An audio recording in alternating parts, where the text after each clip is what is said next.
عامر بن عمرو، صبحك الله بالخير. صبحك الله بالنور والسرور. يا طويل العمر بالقصيدة اللي تبارك للشاعر حسين وعاه المرادي بالزواج فيها. لا أنت حاضرين.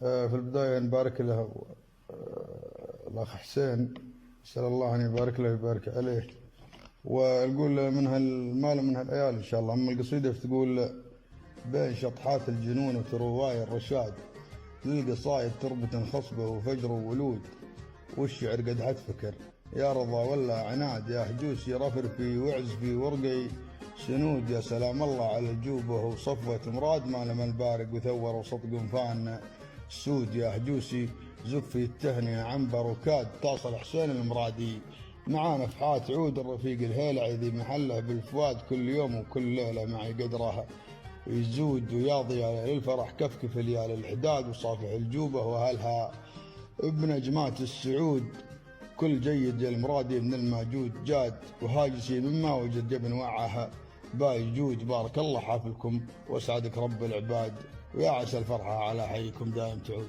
اللهم آمين. الله إنسان.